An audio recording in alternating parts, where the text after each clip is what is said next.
Como uma cartada para virar o jogo contra a justiça, Jair Bolsonaro convocou seus fiéis para a Avenida Paulista no último domingo, 25 de fevereiro, com o propósito de expor o poder popular. Pelo menos 185 mil seguidores do capitão compareceram nesse ato. Menos do que o esperado pela organização, mas o suficiente para um retrato do apoio dele. Bandeiras de Israel e dos Estados Unidos se misturaram com a brasileira, portadas pelos eleitores que se autodenominam patriotas.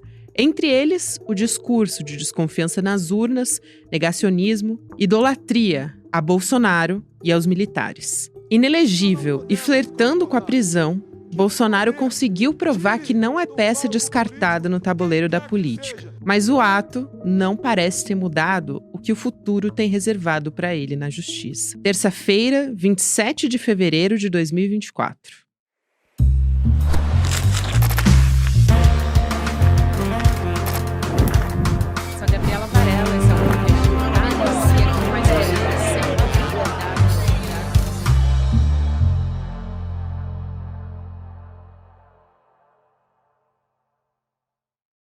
Olá, seja muito bem-vindo, seja muito bem-vinda. Eu sou a Gabriela Varelli e esse é o Videocast em Detalhes. E aqui você já sabe, sempre com um convidado, uma convidada, a gente analisa uma temática, uma notícia importante do momento. Mais uma vez, o foco da nossa análise hoje é o dia 25 de fevereiro, que foi o ato pró-Bolsonaro na Avenida Paulista, que mobilizou diversas forças. Eu vou conversar com um professor que vocês já conhecem, o professor João César de Castro Rocha, que é professor de literatura comparada da Universidade do Estado do Rio de Janeiro e também pesquisador da semântica do bolsonarismo. Por isso é tão importante a gente ter essa conversa. Professor, é um prazer falar com o senhor mais uma vez. Seja muito bem-vindo aqui ao ICL em Detalhes.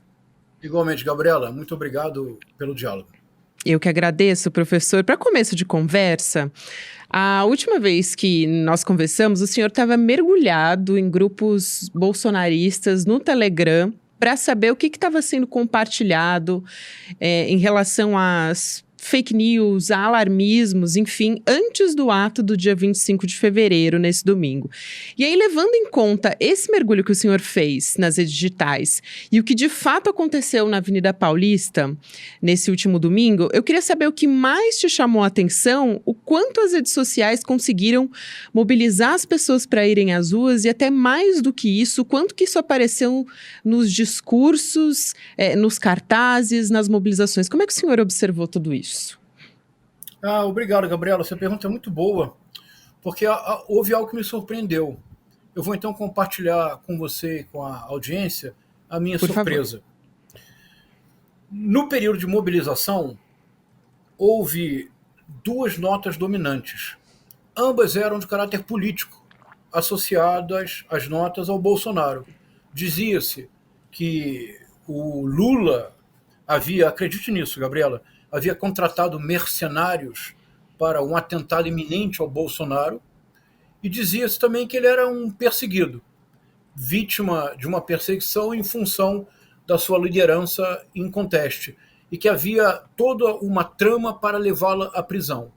Então, antes da manifestação, embora houvesse aqui e ali um tom religioso, especialmente referente a Israel, a nota dominante nos grupos em que eu participo incógnito, a nota dominante era política. Pensando um pouco no que aconteceu ontem, até mesmo preparando a nossa conversa, Gabriela, eu acho que eu me dei conta de um ponto que me surpreende ainda agora. Vejamos o que você acha. A manifestação de ontem, ela não é fundamentalmente distinta de nada do que ocorreu na era Bolsonaro. A era Bolsonaro, de 2019 a 2022, nós assistimos uma série de manifestações políticas que tinham como finalidade emparedar politicamente instituições democráticas, especialmente o Supremo Tribunal Federal, não é verdade? Talvez de todas as manifestações antes da de ontem, a mais impressionante tenha sido a manifestação do 7 de setembro de 2021, quando o Bolsonaro lotou a Avenida Atlântica, no Rio de Janeiro, tomou um avião, foi para São Paulo, lotou a Avenida Paulista e fez o discurso golpista mais veemente de todos nos seus 4 anos de governo, quando ele disse, acabou, para o ministro Alexandre de Moraes, etc, etc.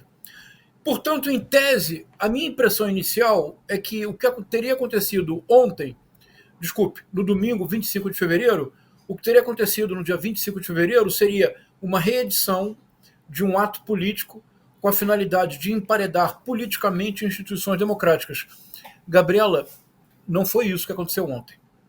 Foi também isto, mas de maneira mais pronunciada e muito mais preocupante, nós assistimos ontem, talvez, ao que tenha sido o primeiro episódio sério de uma possível distopia contra a qual nós precisamos estar atentos e fortes desde agora. A que eu me refiro? Eu vou propor que ontem os historiadores do futuro talvez vejam na manifestação de ontem com 185 mil pessoas, segundo estudos do grupo muito sério, liderado pelo brilhante pesquisador Pablo Ortelhado, da USP, 185 mil pessoas no pico da manifestação, para que se compare no pico da manifestação do 7 de setembro de 2021, o Bolsonaro colocou 60 mil pessoas, ontem haveria o triplo, mas ontem, Gabriela, se você pensar na manifestação, você concordaria que havia um mar de bandeiras do Brasil e de Israel juntas?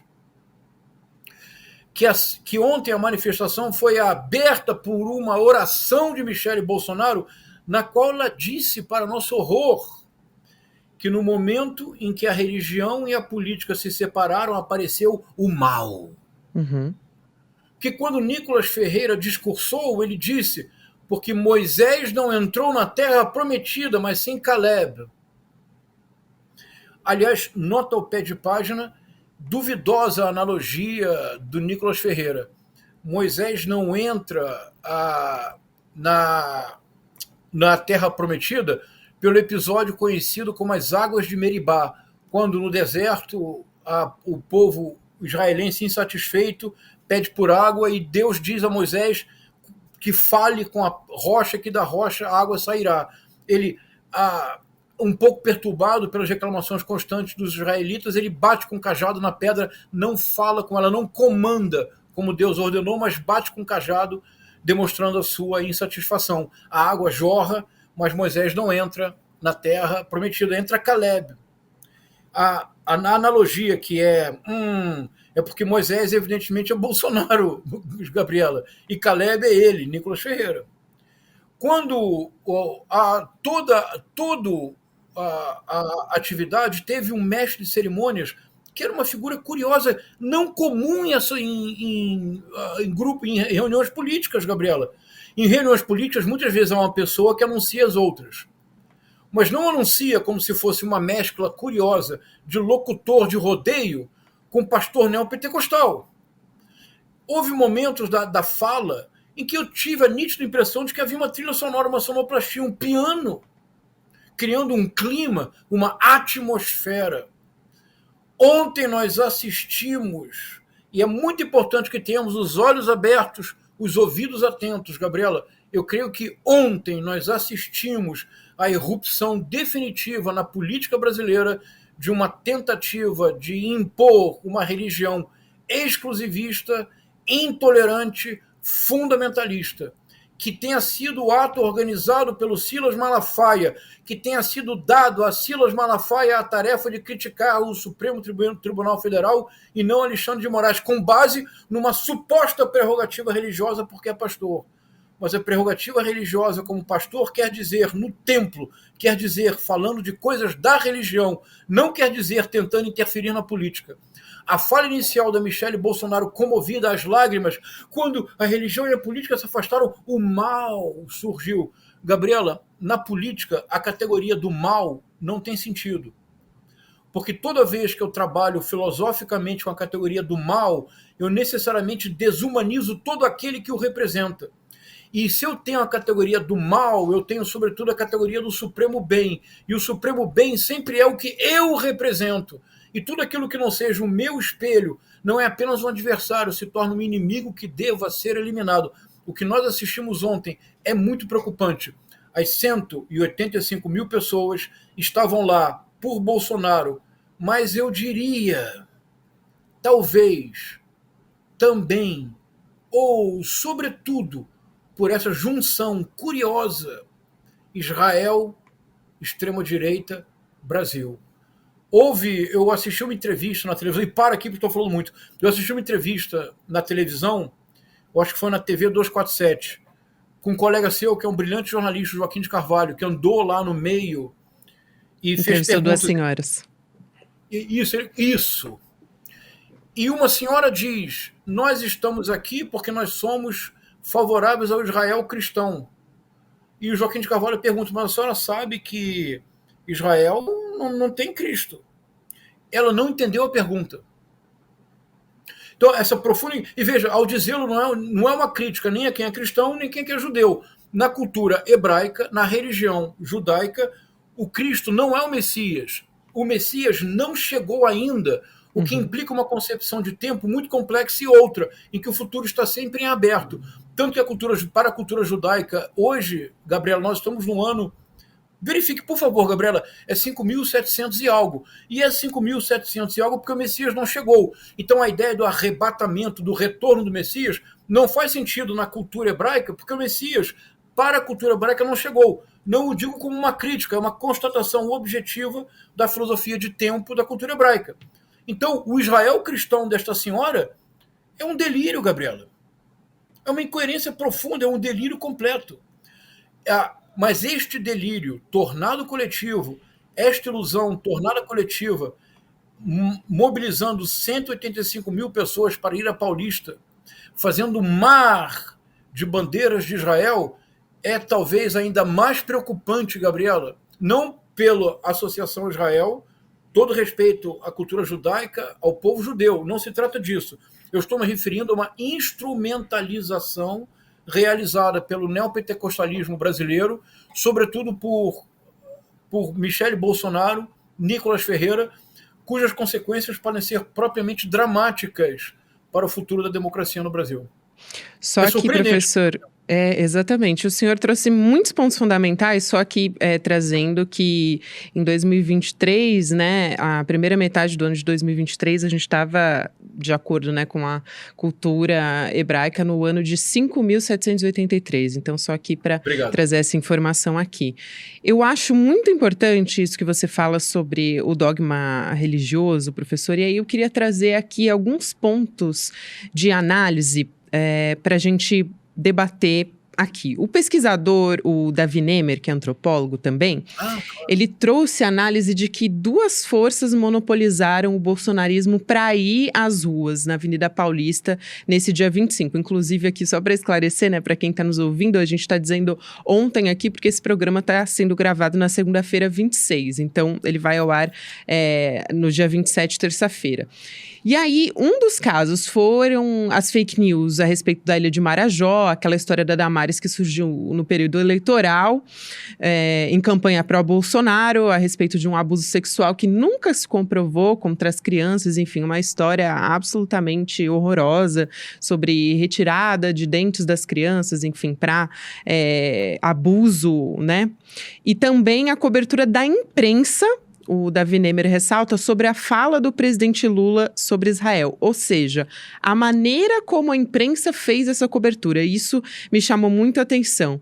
O senhor acredita que o discurso de Lula sobre o genocídio em Gaza inflamou, como querem colocar alguns especialistas na imprensa esse ato de domingo?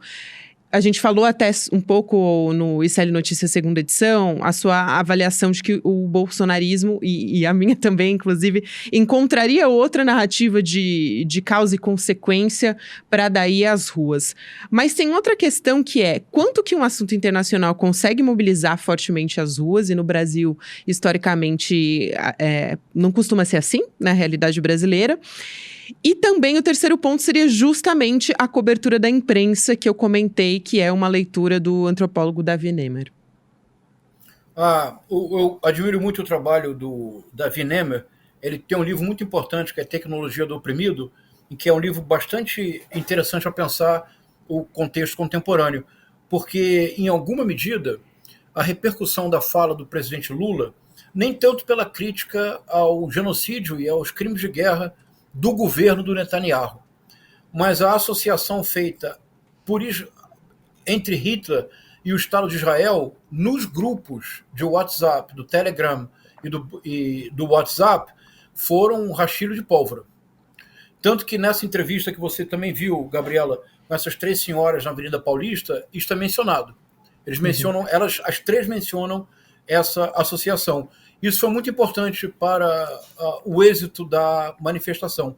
A utilização muito ágil da extrema-direita bolsonarista dessas falas, sem dúvida alguma, incendiou a manifestação e ajuda a compreender essa autêntica onda de bandeiras de Israel. E, aliás, o ministro das Relações Exteriores de Israel publicou, logo depois da manifestação, um tweet, mais uma provocação, dizendo justamente, lançando mão numa alusão a esta fala. Então, isso, de fato, foi importante, sim. Mas aqui tem algo que eu quero pensar com você, Gabriela. É uma reflexão mesmo, vamos pensar em voz alta. A extrema-direita, então, a fala do Lula sobre a necessidade, especialmente da iminência do ataque a Rafah, a fala do Lula foi muito importante. Eu não teria feito a alusão a Hitler. Não era necessário, para o argumento forte do presidente Lula, lançar mão do argumento Hitler, lançar mão do nome Hitler. Bastava dizer o que precisa ser dito, é um genocídio inaceitável. Isso, de fato, deu força para o Netanyahu e para a extrema-direita bolsonarista. Mas se o presidente Lula não tivesse usado o nome Hitler e tivesse dito genocídio, de igual forma eles teriam aproveitado. Se o presidente Lula não tivesse dito genocídio nem o nome Hitler, eles igualmente teriam aproveitado dizendo que o presidente Lula não condenou o Hamas. Se o presidente Lula tivesse condenado o Hamas, eles ainda assim criticariam dizendo que a condenação não era suficiente. Ou seja, o que eu quero dizer é o seguinte, Gabriela, é que nós precisamos realmente, isso é um apelo que eu tenho feito para a reflexão de todos nós precisamos começar a libertar as nossas pautas e as nossas mentes do caos cognitivo produzido pela extrema-direita. Por exemplo, a semana passada, o deputado federal Gustavo Gayer, se nós formos falar em mal, ele é o verdadeiro agente do mal. Gustavo Gayer divulgou um vídeo dizendo que ele Gustavo Gayer, foi investigado pela ABIN e que, portanto, ele não nega mais que houve uma espionagem ilegal na ABIN. Mas ele disse que essa espionagem foi feita por agentes infiltrados do PT, Gabriela. Ele fez esta fala dele, repercutiu de imediato nos grupos bolsonaristas do Telegram e do WhatsApp. Então, nós precisamos, em alguma medida, nós vamos precisar encontrar um equilíbrio difícil, porque, veja, como jornalista no seu caso, no caso de Série Notícias, vocês têm que repercutir essas falas e refletir sobre elas. Nós temos que encontrar um equilíbrio entre isto e precisamos começar a nos libertar desta pauta. Então, vamos pensar um pouco na manifestação do domingo? Posso, com você, pensar 2 pontos? Sim. Vamos lá. Primeiro ponto.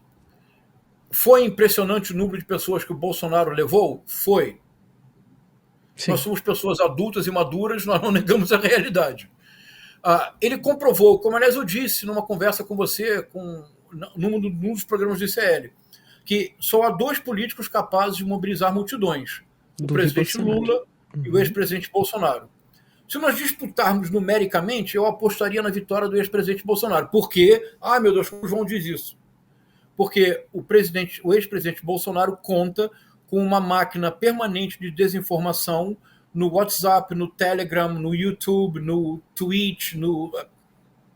É um sistema muito elaborado, com financiamento transnacional, que não para de produzir conteúdo audiovisual 24 horas, 7 dias por semana.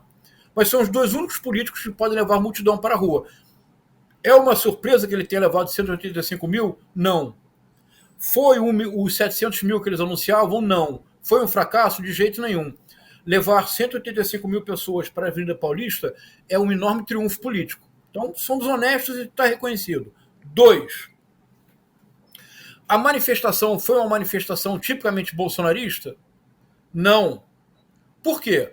Ora, como é possível, Gabriela, uma manifestação tipicamente bolsonarista, na qual o Bolsonaro não faz um discurso virulento, na qual os seus seguidores não pedem a intervenção militar, na qual não se critica, não se considera o Alexandre de Moraes o ditador da toga e o Supremo Tribunal Federal uma ditadura que deixou de ser disfarçada. Percebe o que eu estou dizendo, Gabriela?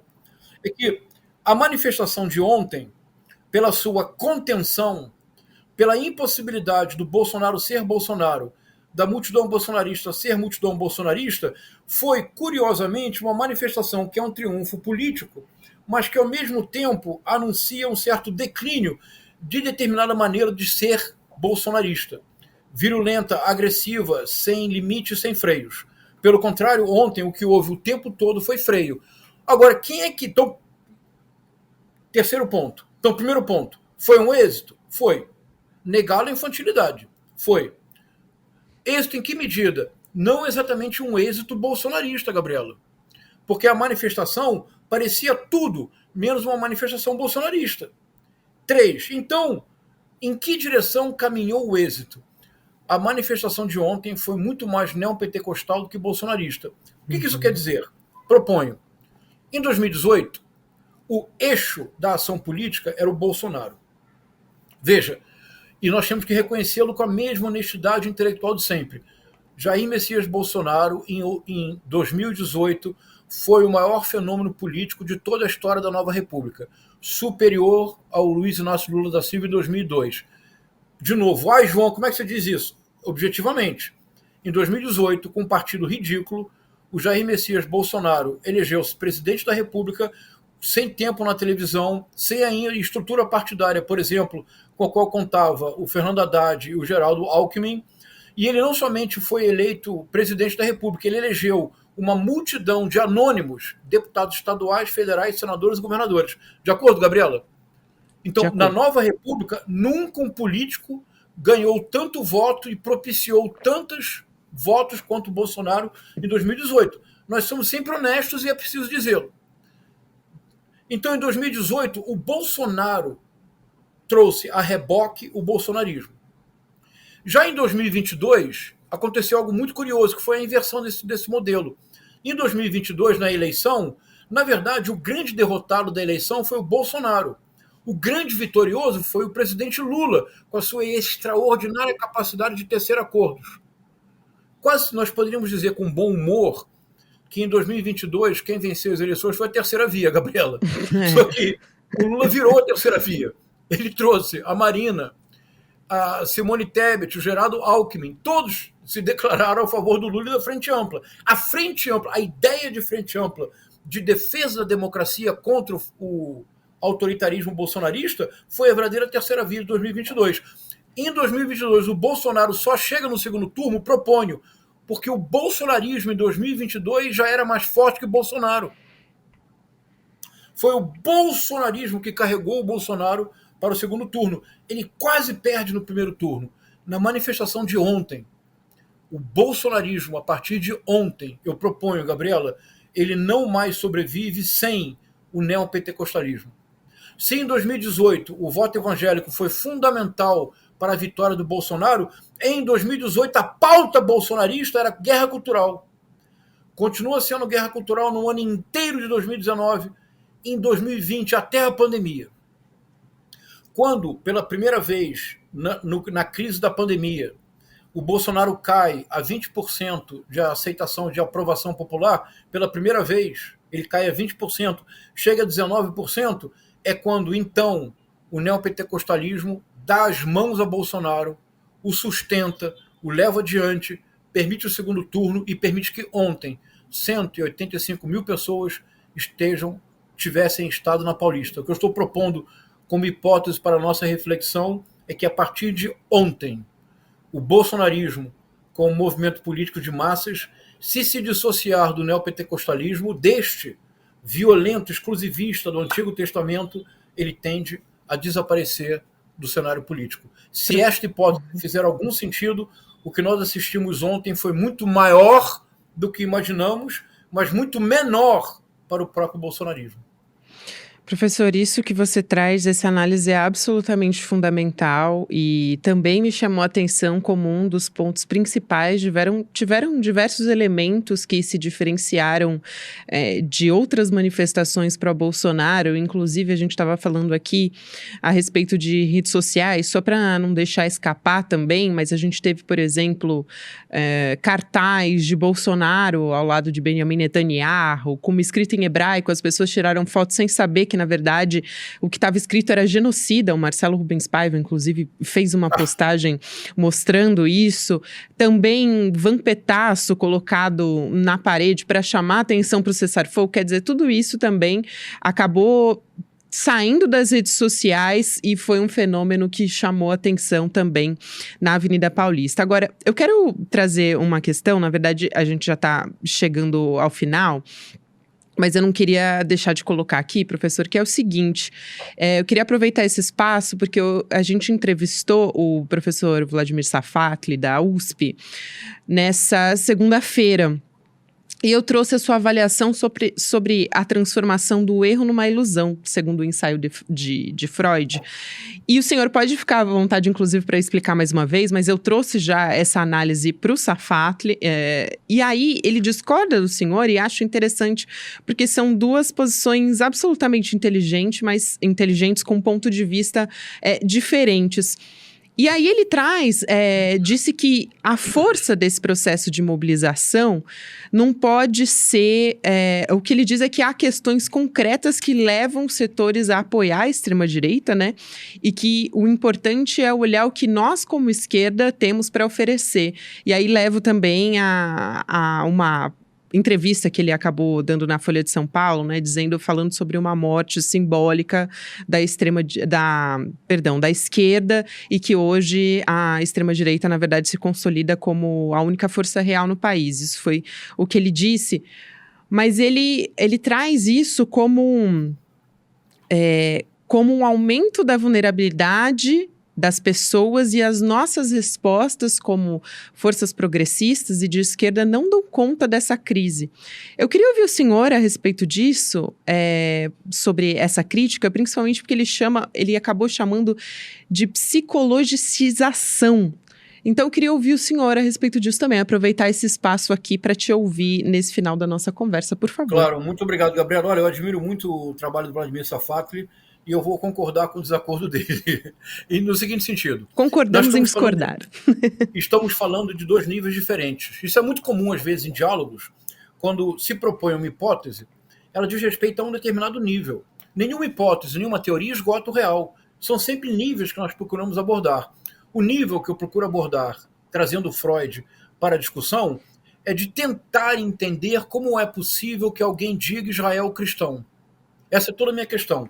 Em lugar de simplesmente dizer, veja que equívoco absurdo, veja que coisa caricata, eu dou um passo atrás e eu quero realmente entender como é que essa pessoa, que é uma pessoa obviamente inteligente, capaz de se expressar, como é que ela não se dá conta dessa incoerência interna que, de uma certa medida, inviabiliza todo o argumento. Então, eu recorro a alguns psicólogos, um psicólogo social, o Leon Festinger, o pai da psicanálise, o Freud. Se eu recorro a um psicólogo social e ao pai da psicanálise, necessariamente a minha perspectiva neste particular, ela é psicologizante. Caso contrário, eu não recorreria ao Freud ou ao Leon Festinger. Então, de acordo, é uma perspectiva psicologizante que tenta dar conta do imaginário.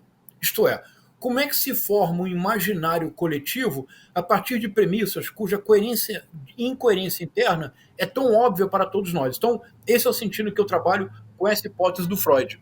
Em relação ao ponto que o Safatli levanta, eu estou totalmente de acordo, Gabriela, só que são planos diferentes. Um é o plano discursivo do imaginário, o outro é o plano concreto do dia a dia. E o Safatli tem toda a razão.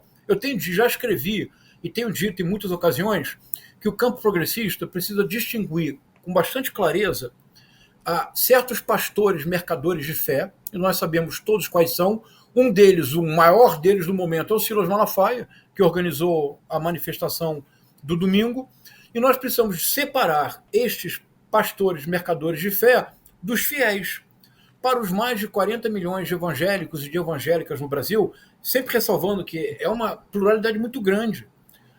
Aos batistas que chegaram no Brasil no século XIX, aos presbiterianos, que têm uma tradição teológica muito importante, aos metodistas, que têm formação acadêmica sólida, há universidades metodistas, aliás, há denominações protestantes com universidades importantes no Brasil todo, na Unicinos, no Rio Grande do Sul, por exemplo. Há Testemunhos de Jeová, a pluralidade é muito grande, mas dizemos evangélicos, mas que se respeite essa pluralidade.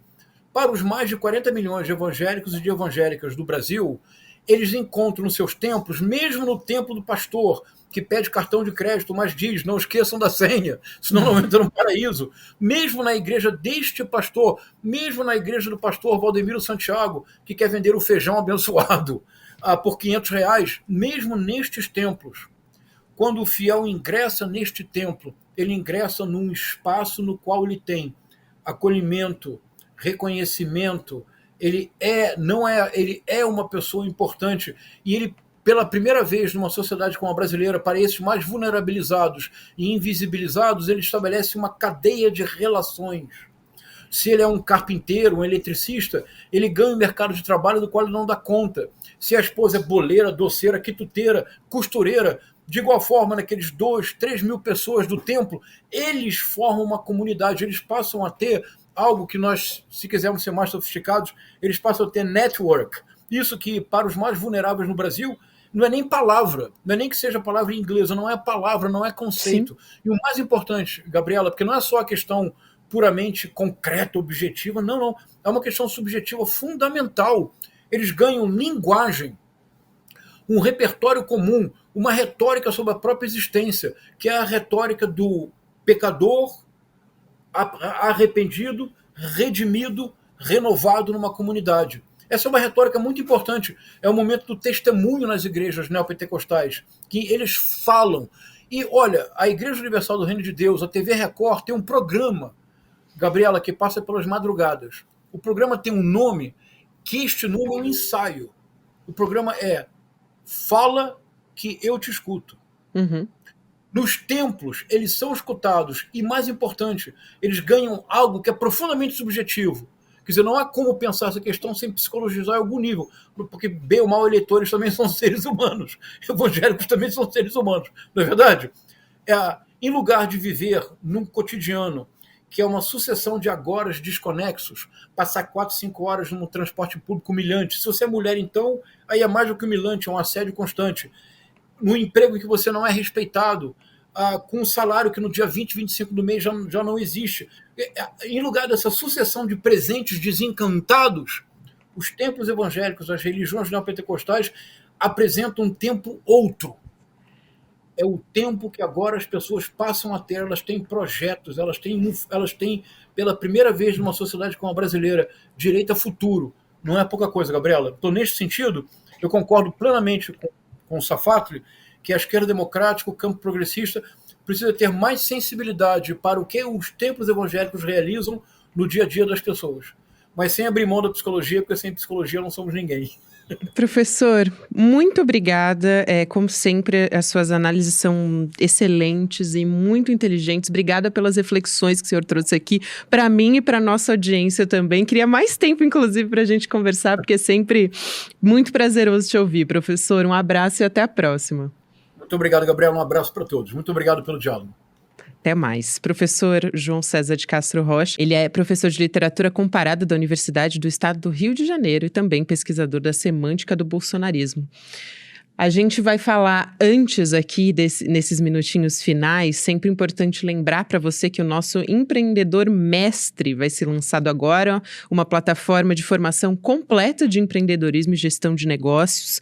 E não é papo de coach, é um curso que tem o mesmo volume e a mesma qualidade no sentido de professores e de aulas do que o MBA, só que ele é mais acessível e ainda dá para você fazer, né, esse curso de graça se você conseguir, for uma das 50 pessoas que trouxerem mais indicações para receber bolsa integral. Então, no dia 29, agora quinta-feira de fevereiro, 8 horas da noite, você pode se inscrever, fazer a sua inscrição em detalhes.com.br e aí nessa página você pega o link, compartilha com os teus amigos e você tem essa chance. Quanto mais gente você conseguir chegar, mais chance você tem para conseguir essa bolsa integral. Fica a dica para você, agora você fica com Mercado Investimentos, depois tem Rolê ICL, 6 horas da noite, ICL Notícias, segunda edição. Lembrando que a gente está também em todas as plataformas de áudio. Muito obrigada e até amanhã. Os coaches de final de semana e os falsos gurus da internet gostam de dizer que para você ter sucesso e ganhar muito dinheiro depende só de você. Bullshit, papo furado, mentira, das piores possíveis. o jogo é muito mais duro do que você imagina e as chances são todas contra você. Mas dá para vencer mesmo nesse sistema, hackeando com as regras deles, com muita ciência, muita técnica e muito conhecimento. Eu resolvi reunir os melhores professores e professoras do Brasil nas áreas de empreendedorismo e negócios para poder criar o melhor programa de formação que esse país já viu. Empreendedor Mestre. Um curso onde a gente vai ensinar para vocês ferramentas de finanças corporativas, marketing digital, técnicas de apresentação e tudo mais que você precisa para conseguir ter mais chances do que a média. Para você se inscrever nesse curso é muito simples. Só clicar no botão Saiba Mais. Em poucos segundos você vai estar inscrito, gratuitamente. Repito, chame seus amigos e amigas para participar também. Ninguém pode perder essa. Ele acontece no dia 29 de fevereiro, uma quinta-feira, às 8 horas da noite. Põe aí na agenda. No dia de ano bissexto, a gente tem um evento marcado.